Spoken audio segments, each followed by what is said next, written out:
Good morning, students. We are going to start the NEET program with the first important unit that's required for our medical coaching, because you know that NEET questions in NEET paper we have 90 questions from biology and 45 questions from chemistry, 45 from physics. Okay?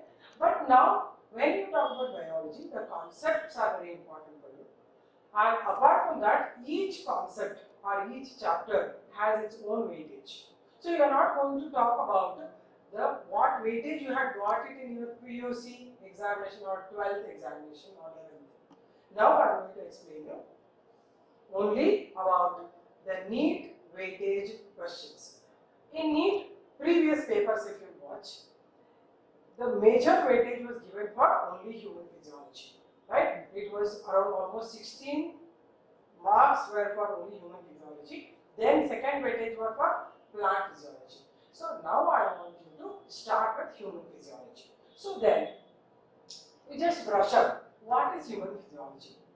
It is the functioning of human body, right? How humans will work, how there is digestion, how there is respiration, how blood is circulated, how excretion takes place. All these activities which make us live, they are all the physiological activities. Now, first chapter, let's begin with digestion. Okay? So, what is digestion? It is the breakdown of complex food molecules, which are organic food molecules, into simpler organic molecules that can be absorbed in the intestine or alimentary canal. That is digestion.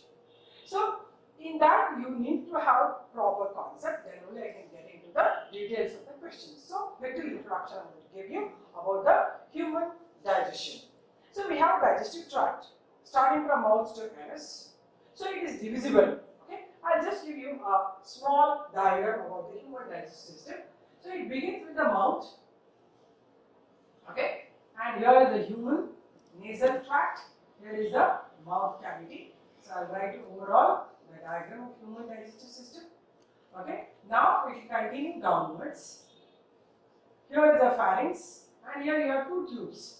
One is a circulatory, one is a digestive tube, another one is a respiratory tube. So I am not going to the details of the respiratory tube. I am just going to the digestive tract. So here is our digestive tract, and we call this as esophagus. Esophagus will lead to the stomach. Stomach will contain the small intestine. Small intestine into large intestine. So large intestine will end with, this is small intestine inside the large intestine. Okay. Then here we have the last part of it, which is small appendix, and here is our rectum, and here is the anus. This is a total digestive tract units. So we have mouth here through which food is ingested. Then here we have oral cavity, or we call it as the buccal cavity. And here the common opening between the food and the respiratory tract, we call this as the pharynx. So remember one thing, whatever questions we are discussing, they are not only expected questions. In each of these diagrams, whatever I am drawing, any question can come for examination. Therefore, you need to understand what is details of each part, right? So here pharynx, you have two openings, one from the nasal tract, we call it the nasopharynx. One from the oral tract, we call the oropharynx. One goes downwards into the esophagus, that is esopharynx. Next is one is going into the respiratory tract, that is called the laryngopharynx. Because here we have larynx. Larynx is nothing but the sound box. That is the respiratory tract. I am not going to the respiratory tract, but here even there is some separation between these two, which will not allow the food to enter into the respiratory tract. This we call it as epiglottis. Epiglottis is a small flap-like structure. Suppose there are two tubes here. One is respiratory, one is digestive tract. This will close the respiratory tract whenever food is swallowed. This we call it as epiglottis. Here it is called as esophagus. And esophagus leads to the stomach. Stomach, you can see it's a boat-shaped structure in which food is entering, and it will store also, it will digest also. Then we have a small intestine. First portion is called duodenum. Then it will enter into the arms of large intestine. Here we have jejunum and ileum. And last portion, here it is called the rectum. And here duodenum, jejunum, ileum is nothing but small intestine. This is the part of small intestine. All the three are the parts of small intestine. And this is the large intestine. And the first part where the small intestine joins the large intestine, we have a small bone growth. We call it as a vermiform appendix. And this is the large intestine, or we call it as colon. And rectum is the area where the undigested food is stored. Through the anus, it will be removed out. So this is our digestive tract. So in this tract, food is passing. Okay. Now I'll explain you. This food will not just digest mechanically. It is digested with the help of enzymes. How are the enzymes? Where are they produced? Some enzymes are released from the salivary glands. Those are called as digestive glands. Digestive glands are those glands that produce digestive juice. They are the glands that produce something of the proteinaceous enzymes that are going to break down the food chemically. These are of different types. One is the salivary gland. Second one is the liver. Third one is pancreas. Fourth one is intestinal glands. And one more here is gastric gland. Totally 5 glands are there. One is salivary gland, second one is a gastric gland, third is liver, fourth is pancreas, fifth is the intestinal glands. So each one has different function to help in digestion. So this is the structure. Then where are they located? Salivary glands are found in the mouth cavity. I will draw the liver now. Liver is found behind the stomach like this. Okay, the one which I am darkening. This will have a duct called bile duct. It opens into the small intestine along with the pancreas. So whatever I am drawing here is a pancreas. So this is pancreas, which is leaf-like structure. This is liver. Okay, liver, the major gland. Second one is the pancreas. All these glands contribute for the digestion of food. So keeping this diagram in your mind, we will start the process of digestion and the questions. Because I am not going to the details of the physiology of digestion, I am just giving you certain questions, and in between whenever I explain anything which is left or conceptual things are there, I will explain. Okay, so let's begin with the first question. So the first question is saying bile juice is, what is bile juice, right? So already the questions, when they come as the questions, you have to read it properly. Whether they ask what are the contents of bile juice, or whether they ask what is the function of bile juice, or whether they asked where bile juice is produced. This is the most important thing, because most of the students will read the first part, remaining thing they will guess it. Right? Bile juice, they know that it is having bile salts, bile pigments, over. They will not even observe what is the other answer given at base. Therefore, I want you to, this is my suggestion, read the complete question, then go to the answers. And once you read the question, you will only get one answer. Instead of looking at 4 answers, you will already get an answer if you know the concept very well. So, they are asking what is bile juice. So, think about the bile juice. As already I discussed, bile juice is produced by the liver. So, apart from that, what all you can expect? I will talk about the liver now. Liver, it is the structure which is having a dome-shaped structure, and it is covered by Gleason's capsule. See, important things of liver you should know. Not only this question, any other associated questions you can get it, right? So, liver is a dome-shaped structure, somewhat umbrella-like. This liver, suppose it's the liver upper part, this will have the duct. We call this as the bile duct, and the liver contents are stored in small duct, small gland, we call it as a gallbladder. Okay? Then, what are the contents of liver? Liver produce some kind of juice called the bile juice. This is yellowish in color, and this yellow colored bile juice is not digestive. It will not help in digestion anyway. Therefore, there was a question in previous NEET examination papers. You just think about it, go through the papers. Question was, which type of digestive juice is non-digestive but it helps in digestion? it's not exactly involved in breakdown of any compound. Like suppose digestion should happen means the carbohydrate should be broken down. Suppose starch should break down into glucose. Proteins are there, they should break down into amino acids. Lipids should form glycerol and fatty acid. But bile juice will not do anything like that, right? But it will do one important thing, it helps in emulsification of fats. So remember the word emulsification of fats. So what is emulsification? So whenever you consume the fatty thing, means the oil, animal oil or animal fat something, all that will be segregated to form a big globule like this. This whole thing is an oil globule. If this is exposed for the digestion, only the surface is available for digestion. Mineral part will never be digested. Therefore, one thing you remember, in the whole day, if you consume 1 spoon of oil, only that much you can digest. Excessive, whatever it is, that will be undigested or it will be absorbed, it will be stored. That's the reason why most of us, we develop more the lipid storage in the coronary arteries that cause heart problems. So we have to have the food with little oil. That's why it's not a dieting thing I'm talking about. It is natural that our body has certain capacity. How much to digest is only around 1 spoon of oil. Extra thing, if it is there, it is forming one big globule. This is called the fat globule. On this, the bile juice will act. Bile juice, which part is acting on this? Bile juice contains the bile salts. Who are all bile salts? Bile salts are sodium glycopholate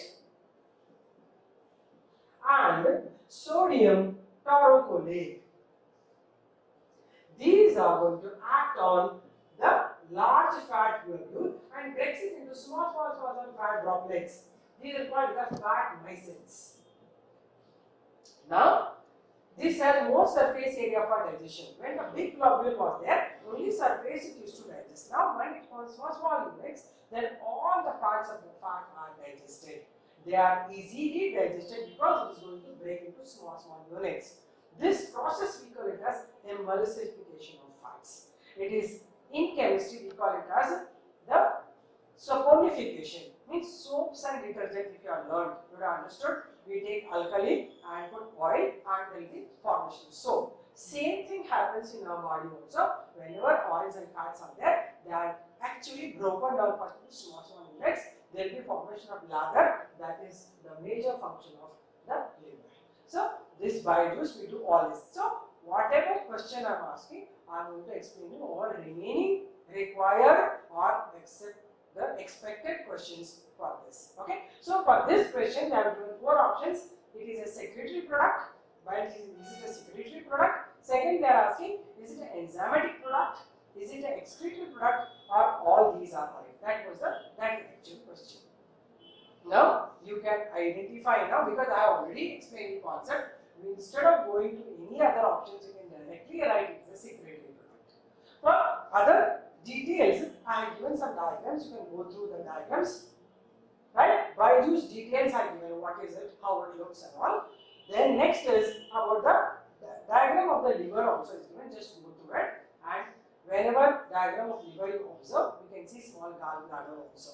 So some of the other things associated with the gallbladder, right? Formation of gallstones. Why the gallbladder forms stones, right? Normally, whenever bile juice get highly concentrated, and if it is a bile duct is blocked by these salts, then they form small stone-like things inside. These are the gallbladder stones.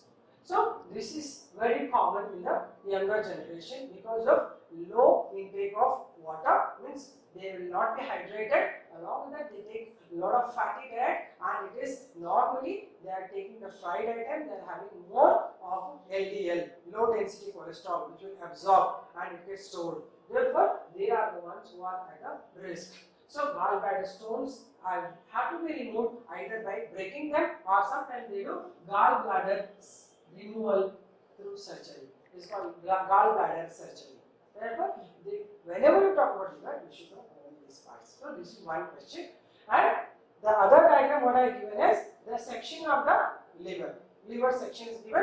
If you have learned it already, it's fine. Otherwise, other details of the liver section also you have to know, because there is some specialized cells in the liver sinusoids. They are called von Kupper cells. They help in giving you immunity. Okay. So therefore, the first question answer should be, it is a secretory product which helps in emulsification of fats. Okay. Let's go to the next question. Okay. The question is on the salivary glands. Spot the salivary gland. There are 4 options given. You have to identify which is the salivary gland. So, whenever the word question is given as a salivary gland, you should immediately get in your mind salivary glands, where are they located, what is their function.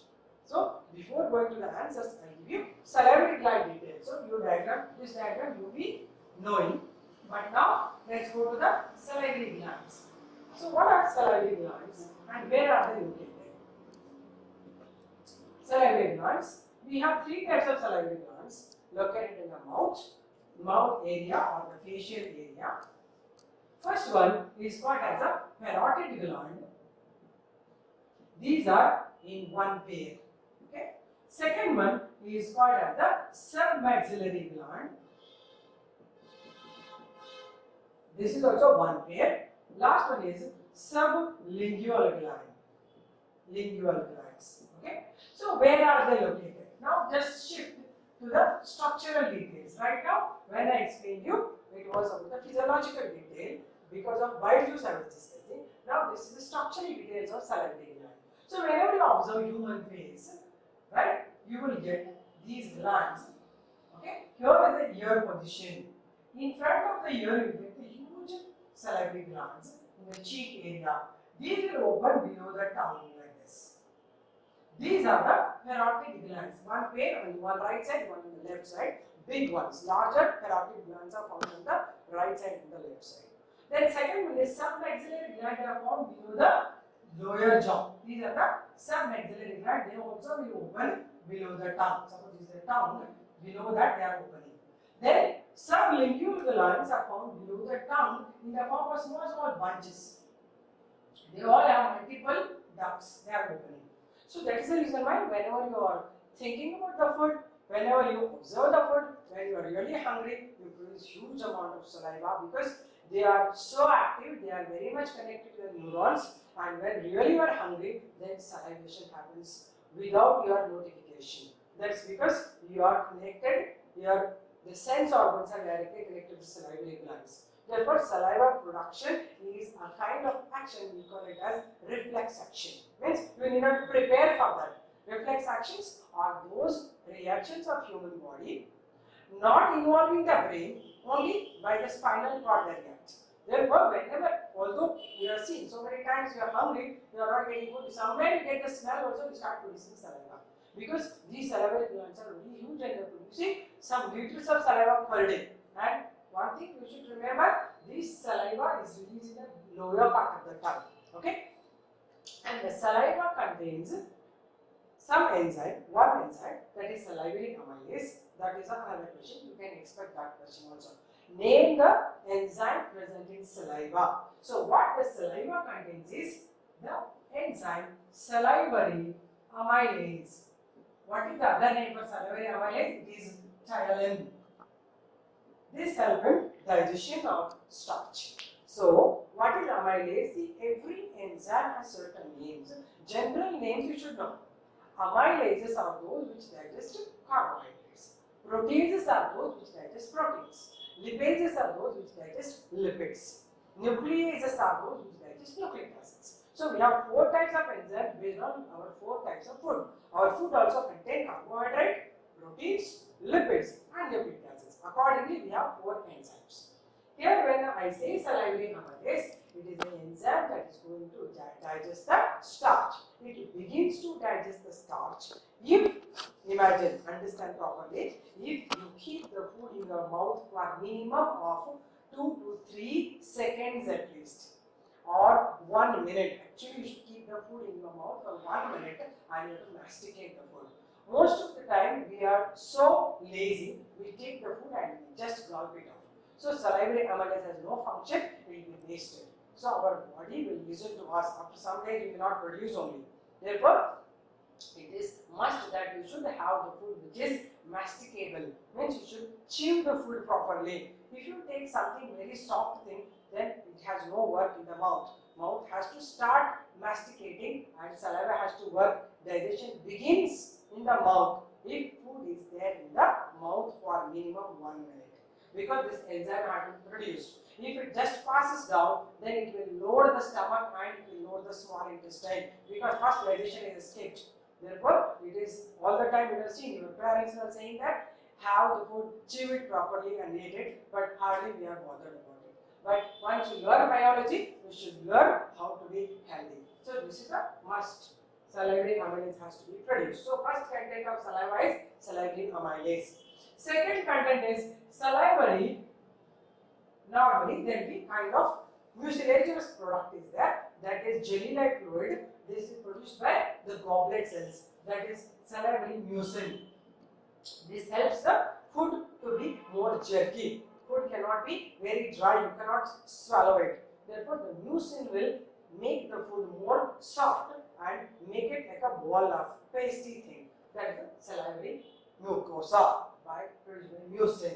Then there is one more thing called as lysozyme. See, whatever I am saying, these are all questions which are asked in the previous examination. Only those I am discussing. Maybe I am discussing here with you only one question. I am giving the explanation of a different around 10 other units in the same concept. Okay? So, lysozyme, remember, it is one kind of chemical that's going to kill the microorganisms that enter the food. Means whenever you are swallowing, you are masticating the food.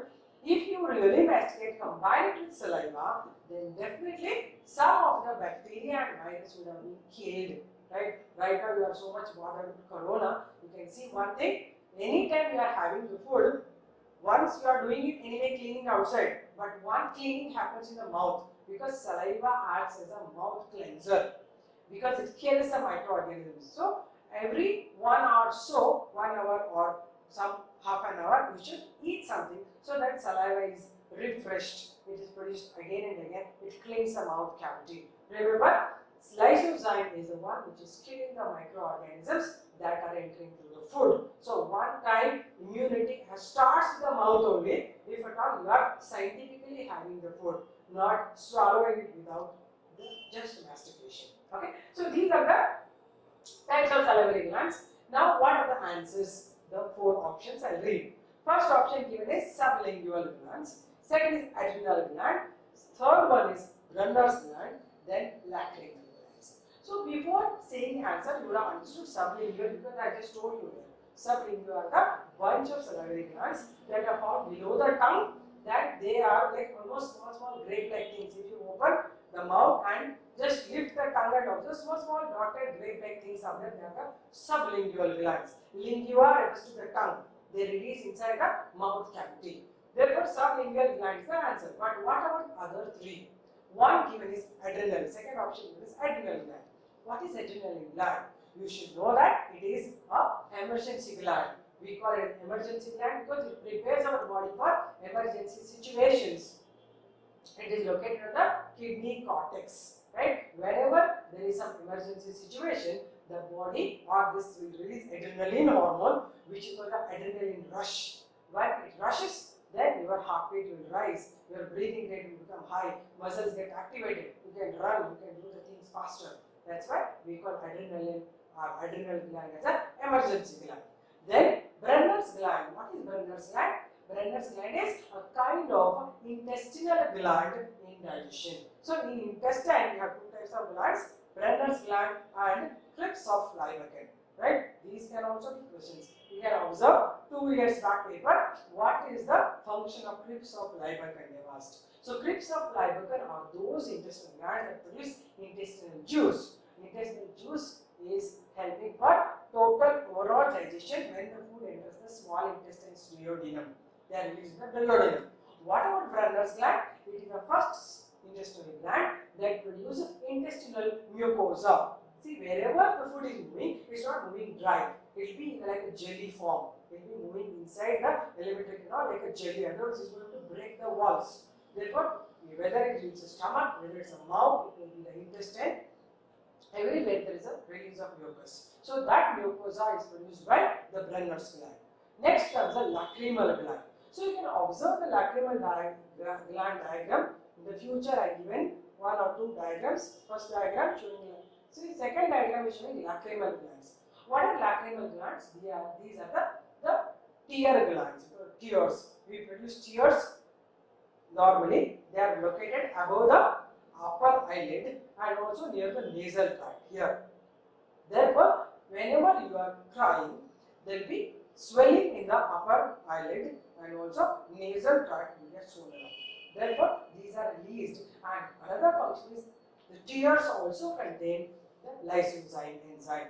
Lysozyme has been, not enzyme, lysozyme is a chemical which kills microorganisms. So, whenever you are crying, your facial area will be cleansed. Natural cleaning happens. That is lacrimal gland function. Therefore, those people who cry will be more healthier. Right. So, next, move on to the next question. So, answer is sublingual gland. So, next question is concerned with the respiration. Right. The first unit about digestion, about 3-4 questions are discussed. Now, we will move on to the respiratory question. Some more we will discuss again digestive gland question or digestion questions. So, next question is on the respiration part, human respiration. So, again, whenever we say respiration, you need to have some background about the subject. So, human respiration is normally aerobic respiration. We have two types of respiration, aerobic and anaerobic respiration. Aerobic respiration is a complete breakdown of glucose into carbon dioxide and water within the cell, releasing a lot of energy. That's, we call it aerobic respiration. Lot of energy is released. But anaerobic respiration is the respiration in which the glucose is broken down without oxygen into either ethyl alcohol and carbon dioxide. We call it as alcoholic fermentation. Second one is called lactic acid fermentation, in which milk converts to curds where lactic acid is produced. So those are without oxygen it is happening. It is an incomplete breakdown of glucose. Now we are talking about the human respiration. So respiratory system you are supposed to know. So respiratory system begins, as I told you, digestive system I left it half, right? Now let me continue with that. Respiratory tract. Here is the mouth, alternative tracts for respiration. Here is the nasal tract through which we take the air. Okay, and here we have the respiratory tract starting with this is the larynx. Larynx is the sound box. Okay, here is the respiratory. This is a digestive tract, this is a respiratory tract. The central portion what we are getting is the trachea, or we call this as a windpipe. This will enter, or it will branch into two bronchi, okay, and it will enter two lungs. You can see here, these are the two lungs that are resting on the diaphragm. This is how is our body, right? Here are the bronchi, which are broken down into primary, secondary, and tertiary bronchioles. And bronchioles end with number of small bubble-like structures called alveoli. Okay, this is about our lungs. So lung covering is called as the pleural membrane, and these are the two lungs. So what have I told you? This is the nasal tract or nasal canal, and nasal canal will have number of hairs and lot of mucus here, and the air entering into it get hot. It gets inside hot because a lot of blood vessels are there. They circulate fast and make the incoming air more warmer. Therefore, again it is a kind of what you call immunity. Therefore, you always have to breathe with the nose, not with the mouth. Only when you have some problem with the nasal tract, nose is blocked, then you can breathe with the mouth. But in mouth, there is nothing which can stop the entry of microbes. Therefore, you will have to always breathe. Should happen with the nasal tract only, because one way some of the microbes and dust particles are stopped here only. Then as it goes down, this is the, already I told you, epiglottis, and here is the larynx. Larynx is the sound box. We produce a sound with the help of larynx because internally you have thin cords, we call it the vocal cords.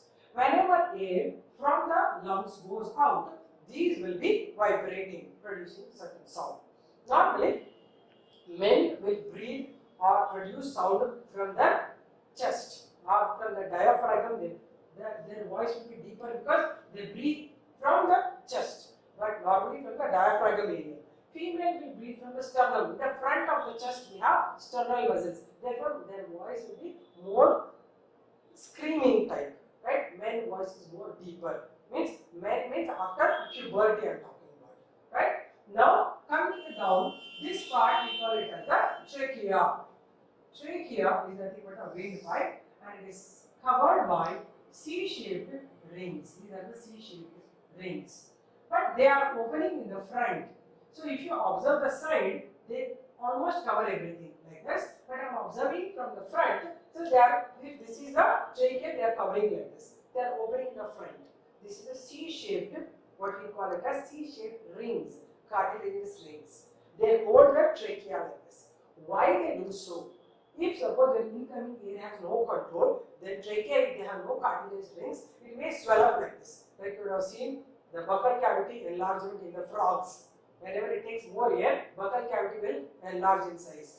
To avoid that, there will be cartilaginous rings over here to avoid the swelling up of your trachea. Then, as you go down, we have branches. We are calling these as bronchi. This is the bronchi. Left and right bronchi are there.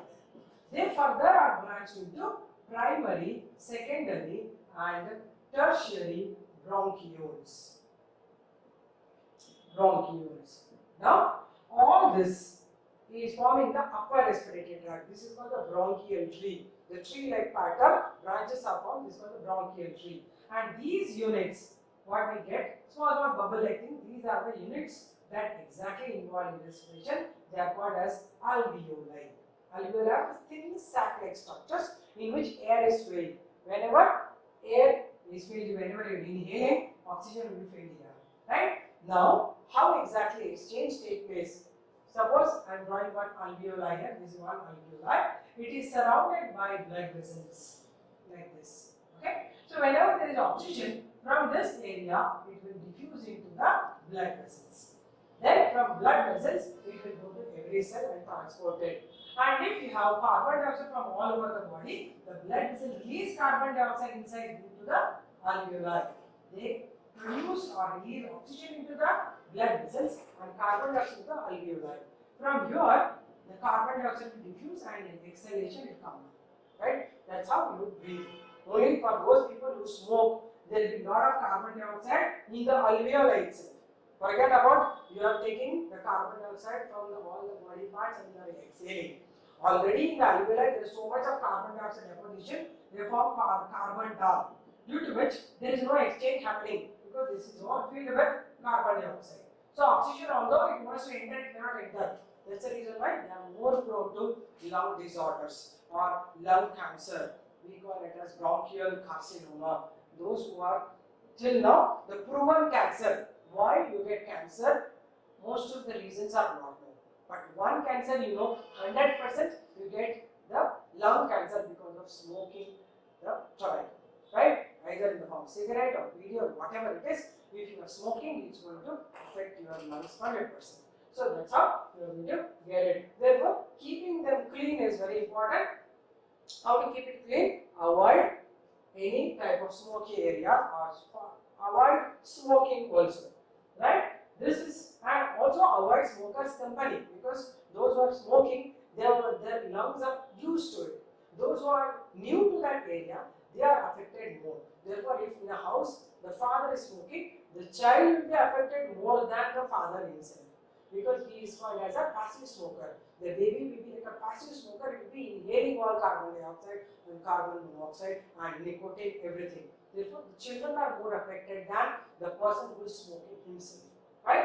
Now, this is the structure of respiratory tract. Then, how do you study the physiology of respiration? First thing is, it is breathing. We call it the breathing. Breathing is inhalation and exhalation. You are going to inhale not only oxygen. Most of them think some misunderstanding is there. They think that only they are taking oxygen. No, we are taking whatever gas available in our area. Right? Along with oxygen, we inhale. That enters the alveoli. Then exhaling unused gases along with carbon dioxide. This is what we call the breathing. Second thing is, once you are breathing in oxygen, it will enter into the blood vessels. This is called as external respiration. That is exchange of gases between the alveoli and blood vessels. Blood vessels and alveoli is called external respiration. Third is once it enters the blood, in what form it is going to be transported.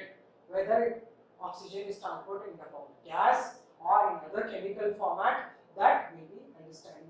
The third one, that is transportation of gases, of respiratory gases with in the form of blood to blood, right? In this, oxygen is transported on hemoglobin forming oxyhemoglobin, and carbon dioxide has three paths to transport. One path is just in the form of the H2CO3 bicarbonate, that is the bicarbonate ions. 70% transported bicarbonate ions of sodium and potassium. Remaining is H2CO3. Then very little quantity will be transported on the hemoglobin as carboxyhemoglobin. Right? That's about the third one. Fourth is in the cells. Whenever the blood vessels are surrounding the cell, the gas from the blood vessel enters the cell. We call that as the cellular respiration. Here we are talking about how exactly in each cell breathing happens. How exactly every cell will get oxygen, because we have such a system only is restricted to the center. How it will go to the every cell? That is by cellular respiration. With all these processes, then it will reach the cellular respiration, or in the cells it happens. Right? Now, coming to the breathing, the question given is choose the incorrect pulmonary air volumes. So, among all these, where that question will fit, that you have to first think. Because once you know all these only, you can fit the question where exactly, where my knowledge permits, where I should go, which area I have to search it, right? So let's now talk about pulmonary air volumes. Right now I told you breathing is inhalation, exhalation. But what are pulmonary air volumes? Please you remember properly, because it applies to everybody. Pulmonary air volumes. Actually, when we are breathing, we don't even know how much air we are breathing. Normal for no work, we are simply sitting and moving around without any efforts. We use only 500 ml of air. This is what we call it as the tidal volume. Pulmonary air volumes are the volumes of air used for the normal breathing or forceful breathing.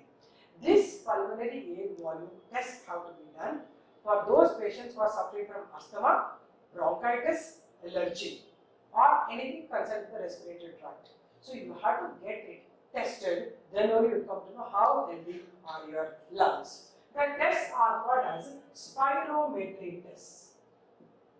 Okay? Spirometry tests, it is conducted, you have to go to a chest clinic and check your air volumes. They'll give you one cylinder like thing, like almost like a mic. You have to hold it in the mouth area and you have to exhale forcibly.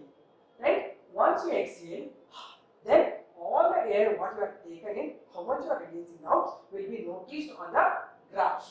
That is called the pulmonary air volume graph is there. Right? That graph will show particularly one particular pattern of air volumes. First is normal breathing, you use only this much of air. Right? This is called as the tidal volume. From here till here, maybe this here, till here, this we call it the tidal volume. We are going to use only 500 ml of air if you are not doing any activities. You are just almost like a living inert. Then it is called as tidal volume. Only we require 500 ml of air. That's enough. But suppose you breathe with force, inhalation with force, you inhale strong, long breathing in. If you are doing pranayama, you take inhale long, then you can breathe in around so much. We call this as inspiratory reserve volume. You can take around 3000 ml of air. See the difference. We are happy with only 500 ml, but we have the ability to carry or inhale 3000 ml of air during forceful inhalation. Then, whenever you are inhaled so much, we are not going to exhale everything. Some amount will be exhaled, remaining will be trapped. This is the trapped air. Okay? This air which is trapped, this is called as a residual volume. This is the air which is useful for our regular activities. This is the air which is available for blood to exchange. This is available for our body, right? Remaining, whatever we are exhaling from here to here, it's not expiratory reserve volume. These are hardly 1200 or sometimes 800 ml also. Very little. Means 3000 we are inhaled, but we are not exhaling everything. Remaining what we are exhaling is only 1200. Remaining whatever is left around 1800. Sometimes they write it as 800 ml. This is 1800 ml. We call it the residual volume. What is residual volume? The amount of air that is trapped in the lungs for regular body functioning. Then this residual volume, if it is more, then you are more healthier. If it is less, you are doing nothing. You are just simply sitting at home, right? You are not taking efforts to breathe. Actually, residual volume is highest in athletes. The people who work out and run, and those who are mountain dwellers, they will have more residual volume. More the residual volume, more will be the transportation of gases into every cell. Therefore, residual volume indicates how healthy you are. Now, from here to here, that is the inspirate reserve volume, expirate reserve volume with the tidal volume. We call it as the vital capacity. Combine all of that, this vital capacity. But including the residual volume till here, if you check it, this is called as total lung capacity. It's almost around 5000 ml. It's 5 liters of air which is inhaled and exhaled in every human being. Therefore, these volumes, pulmonary air volumes, you have to understand properly. This is the important question. Everything, every word like tidal volume or inspirate reserve volume or expirate reserve volume or residual volume, their volumes you have to by heart, right? And even once you check your spirometric test and find out how healthy are your lungs. If you are not healthy, make them healthy, right? Let's now continue. The given tidal volume is 500 ml, inspirate reserve volume is 3000 ml, residual volume is 1800 ml, and expirate reserve volume is 3000 ml. You can make it very clearly. Expirate reserve volume is this one. It is never 3000, means how much are inhaled, so much you are not going to exhale, right? Some amount should be back in your lungs. Therefore, the diagram you observe and explanation I am giving you. Diagram is given very clearly what is total lung capacity, and then you will understand it should be the answer which is wrong is only the expiratory reserve volume. And the diagram is given how they do pulmonary air volumes by spirometric tests, right? Go through that. Next, the given figure given below shows a small part of human lung where exchange of gases take place. Choose the correct labeled option. So, you just check the diagram. So, diagram given the next way, we can see very clearly it is the external respiration. Show A given as about the complete inner area of the alveoli, and B is the blood vessel lining. C is again entry of the air or normally the pulmonary blood, and D is the lining of the alveoli. Just check what is the right option. Okay, you can see here C is the arterial capillary they are given. It is wrong. A is the alveolar cavity. It is the only right answer because it is alveolar cavity, which is the main site for exchange of gases. Moving on to the next question. It is the sixth question we are talking about. The function of tongue is. Okay. So we are talking about the tongue. So before entering into this, let me give you some details about the mouth internal part. Then you will understand what is the function of tongue. Okay. Let me draw the mouth. This is the upper lip I am drawing. Okay. This is the lower lip. Okay. Then here we have the mouth cavity, oral cavity, and here we get the teeth. These are the incisors, and on either side you get the canines. They are slightly sharp, and here you have the double tooth. This is the molars, and then premolars and the molars. This is the upper jaw I am drawing. The lower jaw again. Here are the incisors, 4 incisors I am drawing, 2 canines, premolars, and molars. Okay, and here we have the tongue. This is the tongue. This is the central line of the tongue, and here we have pharynx. Pharynx on either side you get, this is the soft palate forming a hanging part we call the uvula. On either side you get small two tonsils, these are the tonsils.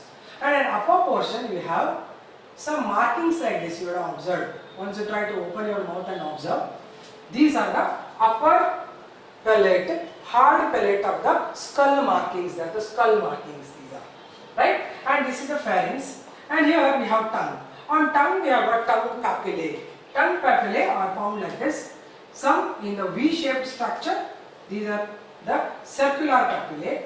On either side you get some fungiform papillae, okay, and at the, all over the tongue we have another papillae, they are all elongated, they are called filiform papillae. This is our tongue, okay. So let me label them. These are upper lip, these are the incisors, this is the canine, these are premolars, and the last ones are molars. Then here is the hard palate. Hard palate is the upper part with the skull markings, and lower to that you get the soft palate. This is the soft palate.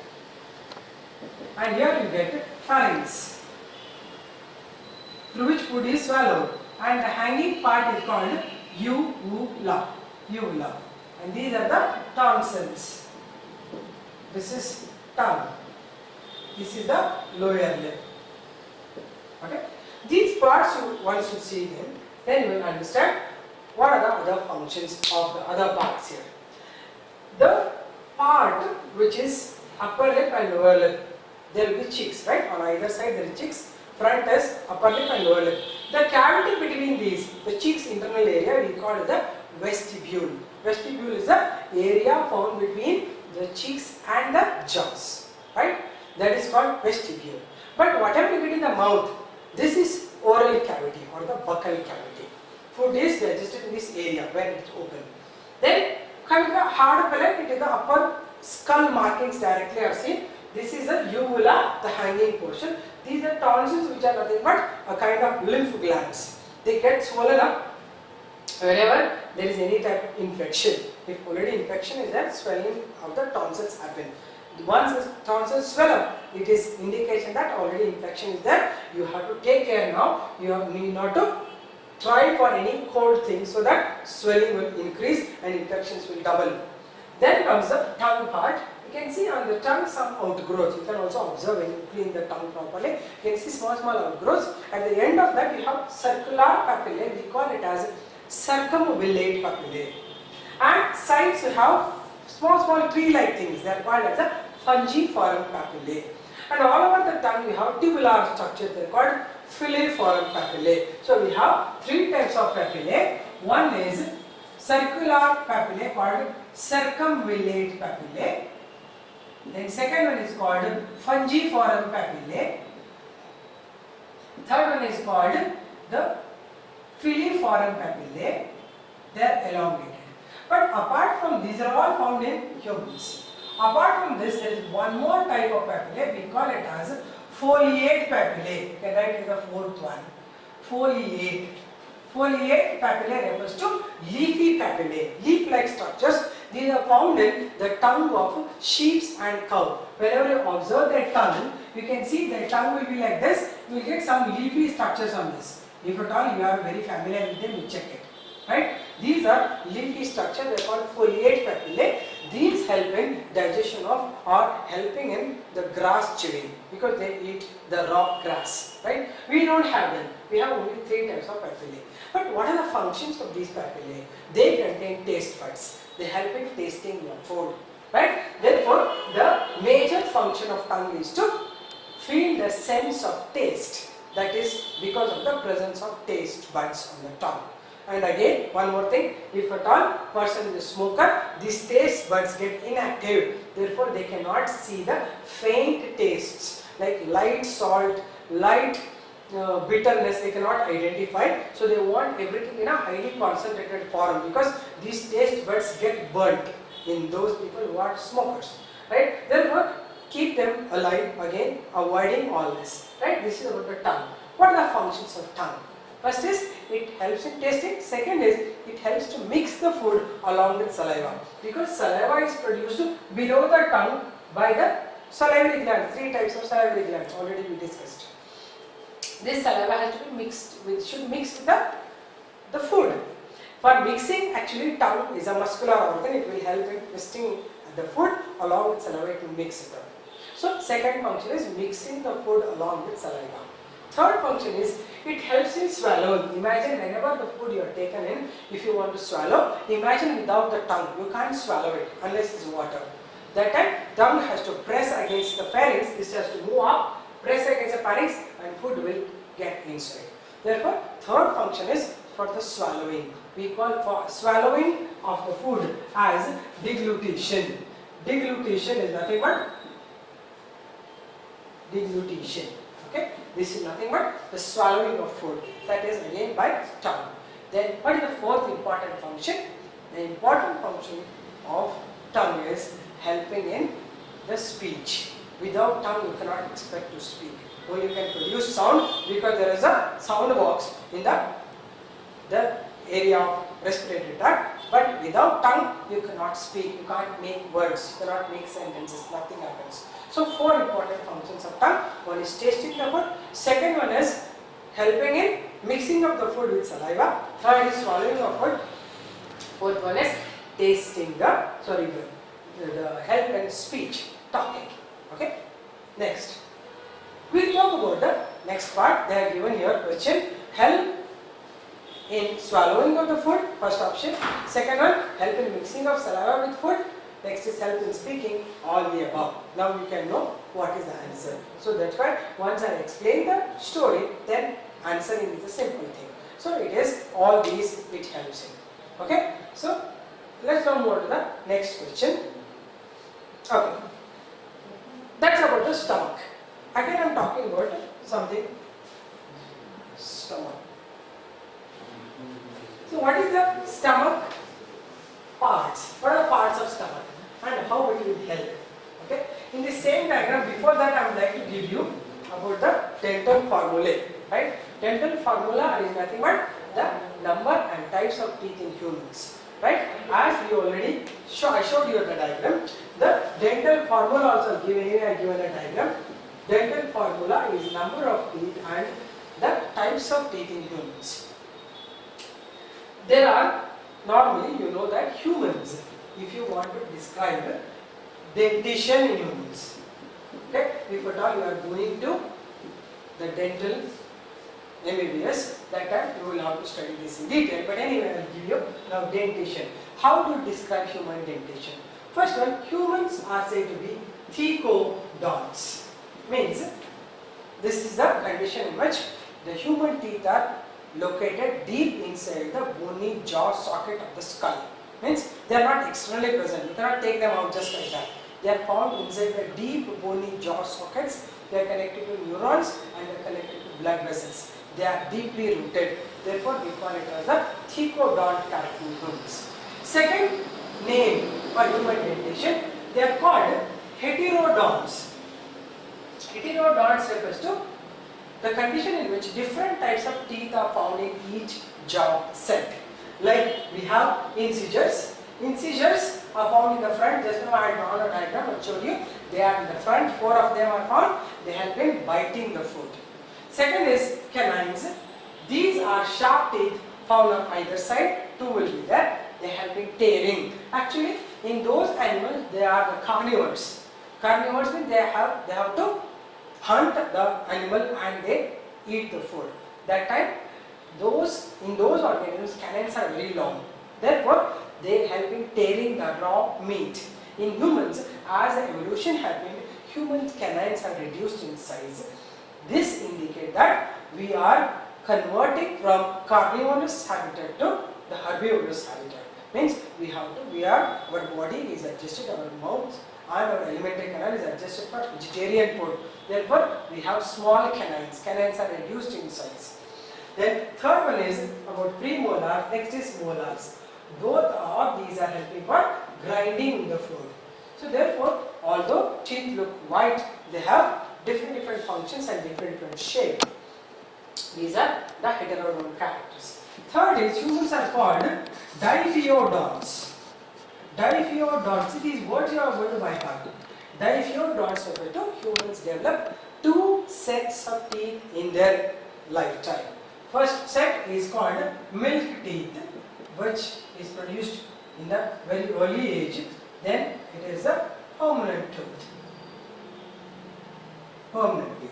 So milk teeth appears almost at the age of 6 to 8 months infants and will be there up to 6 to 7 years, and then they are replaced by the permanent tooth. Right? Now I will give you the milk tooth dental formula and the permanent teeth dental formula. So coming to the milk teeth, the dental formula for milk teeth is 2120 by 2120. Refers to 2 incisors, 1 canine, 2 premolars and 0 molars. How do you write it? Upper jaw and lower jaw equals 2 incisors, 1 canine, 2 premolars, 0 molars. Lower jaw, 2 incisors, 1 canine, 2 premolars and 0 molars. Into 2. Into 2 you are right, because only half you are counting. 2 plus 1 plus 2, 5 into 2, 10 by 10. So totally you get 20 teeth in milk teeth. When babies are there, they will have 20 number of teeth. But if you think about the permanent teeth, it is 2123 by 2123. This is equal to upper jaw and lower jaw. These 2 incisors, 1 canine, 2 premolars and 3 molars by 2 incisors, 1 canine, 2 premolars and 3 molars into 2. This is 3 plus 2, 5, 6, 7, 8. 8 2s are 16 by 16 is equal to get 32 teeth. So this formula you have to remember. They will ask you the dental formula in milk teeth and the permanent teeth. Actually, all of you might not have got 32 teeth because the last set of molar teeth appears at the age after 20 or 24. That's why we call it the wisdom tooth, because it appears late in your lifetime. And moreover, in the recent generation, modern generation, the skull size is decreasing due to evolution. Skull is becoming smaller and smaller. That is why the younger generation is not getting the wisdom tooth at all. Therefore, we call the wisdom tooth as a vestigial organ. Vestigial organ is something which is no use, which is of no use. Like we have got appendix. Appendix in humans, when I drew the diagram, you would have understood, it is present at the junction of small intestine to large intestine. Small outgrowth. It is no function. In other animals, fat-chewing animals, it helps in digestion of starch, cellulose actually, but it's not working in human beings. Therefore, that portion of appendix is useless, but still it is persisting. So any organ which is persisting, having no function, is called as a wisdom. Normally it is called vestigial organ. One of them is wisdom tooth, next one is appendix. Now appendix, actually what it causes, sometimes whenever there is a constipation, we are not able to pass the fecal matter for 2 to 3 days, then it will get stored in the large intestine, lower portion. That will enter, it start infection. That infected portion enters into the appendix area and appendix will swell up. We call it appendicitis. If that happens, then it may start paining heavily and sometimes it may burst open in the abdominal cavity and it spreads all over the coelomic fluid. It is very deadly.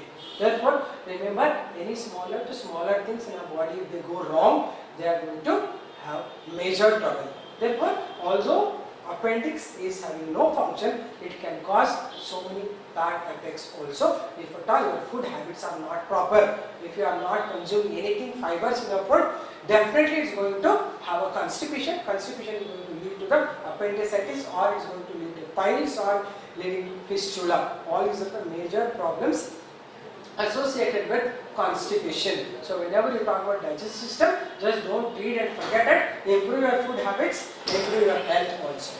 Right? So now I told you dental formula. In this, wisdom tooth is considered to be one of the vestigial organs. So what are the other vestigial organs? Apart from appendix, we have, actually humans are called mobile museums of vestigial organ. Remember this, because they have a huge number of vestigial organs. They are all non-functional. One, as we told, appendix, next is wisdom tooth. Third is external ear pinna. This is waste. This has no function. In other animals, this part help in the identification of source of sound. You have seen the cow and the rats and the rabbits, they'll be moving their the ear lobes like this to find out where is the direction of sound. But in our human body, this is no function. Therefore, this is also a vestigial organ in humans. So, third one I told you. Fourth one, you all know, that's about the body hairs in humans. We all have body hairs. There is no function for body hairs because we are so much modern that we know how to protect our body from external environment. Therefore, they have no function. Another one, mammary glands in human males. It is no function. Only females will create the baby. Therefore, mammary glands are non-functional in humans. Then another one is the third eyelid present at the tip of the eye. Here, pink colored we get it. This is the called third eyelid or plicae semilunaris, I call it. It is also non-functional. You see other animals, it will close from inside. That's the third eyelid. If at all cats and dogs you have, you can see some white part, the one which is covering from internally. But that we are not doing anything, it is waste. Then apart from that, the coccyx or the tail bones. You can see the last vertebral column, 3 bones are called tail bones. They are non-functional. Most of the time, people get a problem with those tail bones only. That is called the disc slip.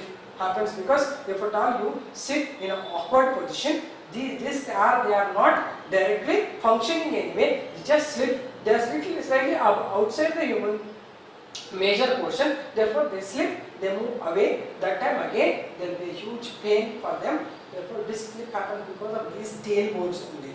Right? That is why these all so many others are also there. When it comes to the explanation, I will explain you all of them. But mostly we have a lot and lots of these vestigial organs. So as I explained you, vestigial organ, one of them in the teeth is wisdom tooth. If you have got already wisdom tooth, means you are little primitive compared to the modern generation. Because those who have got them, they are primitive. Those who don't have, they are advanced in nature. Right? So that's what dental formula and human dentition I explained you connected with that. Okay? Next is the question number 7. It says that removal of stomach causes. Now the question is, first of all, why the stomach is removed? And you should know that what are the parts of stomach. You should know first stomach parts, then why it to be removed. So imagine this is the stomach. Okay? Stomach has internal wall, thick wall, muscular wall is there. In this we have number of glands. These are called the gastric glands. They produce gastric juice containing hydrochloric acid. Right? Then stomach wall, which is muscular wall, is covered by a thick mucous membrane. Because hydrochloric acid which is produced, if it comes in contact with the wall of the stomach, it is going to burn the wall of the stomach and causing some holes in that. So to avoid it, one thick mucous layer will be there in the stomach. Right? This is affected if the person is alcoholic. If a person drinks alcohol, it is going to destroy the mucosal wall.